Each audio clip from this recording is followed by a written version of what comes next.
നോർവേക്കെതിരെ ഇറങ്ങുന്ന ഇംഗ്ലണ്ടിന് തലവേദനയായി താരങ്ങളുടെ യെല്ലോ കാർഡ്.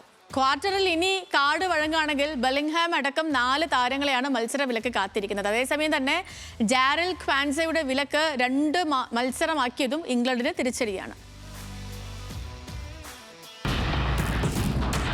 10 പേരായി ചുരുങ്ങിയിട്ടും പ്രീ ക്വാർട്ടറിൽ മെക്സിക്കോയെ ഇംഗ്ലണ്ട് മറികടന്നത് ജൂഡ് ബെല്ലിംഗാമിന്റെ കരുത്തിലാണ്. ഇംഗ്ലണ്ട് പന്ത്യനിരയിലെ വിശ്വസ്തനായ ബെല്ലിംഗാം ഒരേ സമയം പ്രതിരോധത്തിലും ആക്രമണത്തിലും പാഞ്ഞെത്തും. മെക്സിക്കോയ്ക്കെതിരെ 2 മിനിറ്റിനുള്ളിൽ ഇരട്ട ഗോൾ നേടിയ താരം പ്രതിരോധത്തിൽ മെക്സിക്കൻ ആക്രമണത്തിന്റെ മുനയൊടിക്കാനും നേതൃത്വം നൽകി. എന്നാൽ നോർവേക്കെതിരെ ഇറങ്ങുമ്പോൾ ബെല്ലിംഗാമിന് കാർഡ് ലഭിക്കുമോ എന്ന ആശങ്കയിലാണ് ഇംഗ്ലണ്ട്.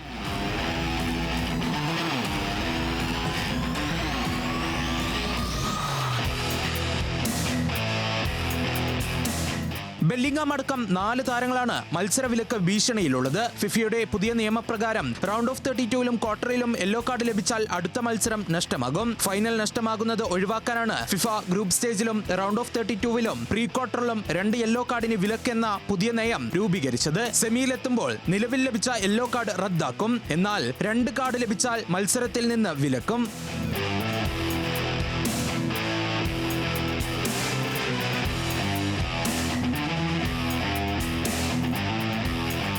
ഇംഗ്ലണ്ടിന്റെ പ്രതിരോധ താരങ്ങളാണ് ജൂഡിനെ കൂടാതെ മത്സരവിലക്ക് ഭീഷണിയിലുള്ളത്. മധ്യനിര താരമാണെങ്കിലും ഇക്കുറി ഫുൾ ബാക്ക് റോളിലും പ്രത്യക്ഷപ്പെടുന്ന ഡെക്ലാൻ റൈസിനെ മെക്സിക്കോയ്ക്കെതിരായ മത്സരത്തിലെ ആദ്യ മിനിറ്റുകളിൽ തന്നെ കാർഡ് ലഭിച്ചു. റൈസിനെ കൂടാതെ പ്രതിരോധ നിരയിലെ നിക്കോ റൈലി, മാർക്ക് ഗുയി എന്നിവരും കാർഡ് വഴങ്ങിക്കഴിഞ്ഞു. ഇവരിൽ 6 കാർഡ് വാങ്ങിയാലും സെമിയിലെത്തിയാൽ ഇംഗ്ലണ്ട് കൊഴിയും. അതിനിടെ ജാറൽ ക്വാൻസയുടെ വിലക്ക് 2 മത്സരമാക്കിയതും ഇംഗ്ലണ്ടിന് തിരിച്ചടിയായി. എന്നാൽ അമേരിക്കൻ താരത്തിന് ലഭിച്ച പരിഗണന ക്വാൻസയുടെ കാര്യത്തിൽ ഉണ്ടായില്ല എന്ന വിമർശനവും ശക്തമാണ്.